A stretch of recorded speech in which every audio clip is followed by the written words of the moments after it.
Hey, this is Mike again with How to War Games, and this is part 6 of my How to Play Warcry series. In this video, we're going to learn how to maneuver in the movement phase.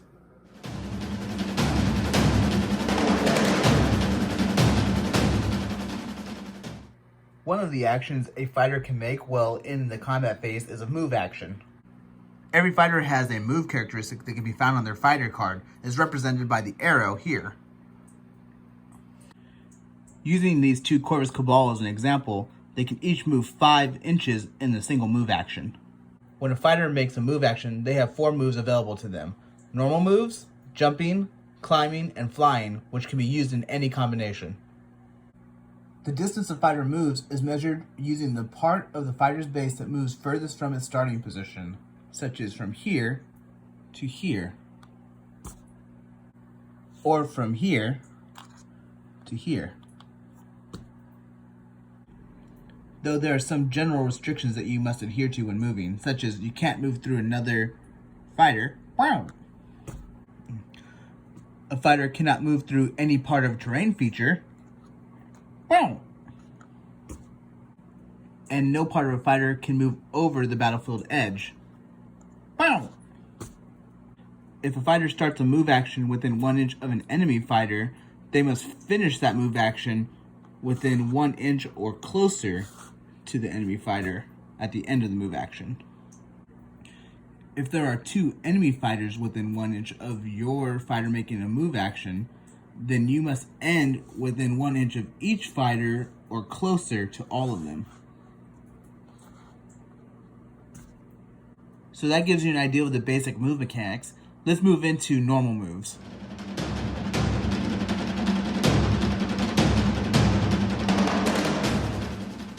A fighter can make a normal move if the center of their base is on the battlefield floor or on a platform. When a fighter makes a normal move, the center of their base must remain on the battlefield floor or on a platform, such as this, or such as this. The only exception is when a fighter moves over low terrain, such as this. Low terrain is described as any terrain feature that is 1 inch or less in height. When you move over low terrain, it does not count against the total inches a fighter can move in a move action.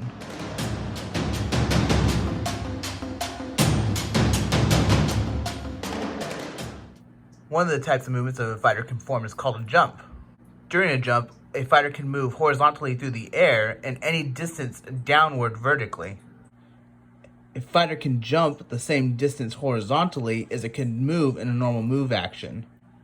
As an example, this Cabalist can move 5 inches, therefore it would be able to jump horizontally 5 inches as well. This would very easily allow him to jump from the current platform to this platform over here.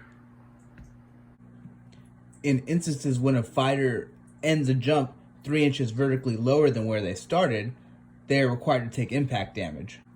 So if this fighter were to jump from where it is here, down here, it's within the 5 inches it can jump, but 3 inches lower than where it started, therefore it would take impact damage. If a fighter takes impact damage, such as in this scenario, they must roll a dice. On a 4 or 5, they take 1 damage. On a 6, they take 3 damage. So in this case, this fighter would have taken 1 damage. If a fighter finishes their move in midair, they must be immediately dropped downward. So if this fighter were to move here and then finish their movement here, they immediately drop down here, and because it's 3 inches lower than where they started, they would still suffer impact damage. One last point to mention about jumping is that you are capable of jumping over other fighters, such as in this scenario. This fighter would be able to jump over these fighters and land behind, ready to attack.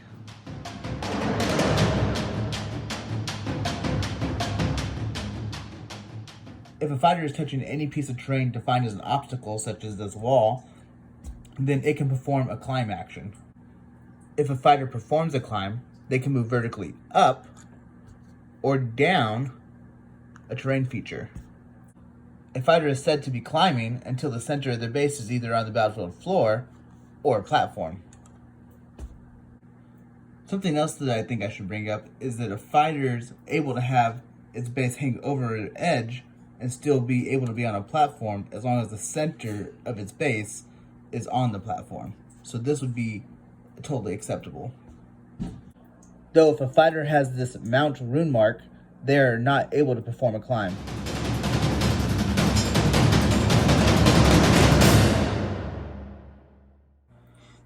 Some fighters, such as this Grimghast Reaper, have fly, which is signified by this rune mark here. If a unit has fly, they can move horizontally and vertically, but only count the horizontal movement towards their total inches that they're capable of moving. This Grimghast Reaper has a movement of 6 inches and can fly. Therefore, it would be able to fly over this wall and land here, and only count the 6 inches traveled horizontally, not vertically over the wall. Once a unit is flying, they are said to be flying until the center of their base is either on the battlefield floor or a platform, and they cannot end a move action while flying.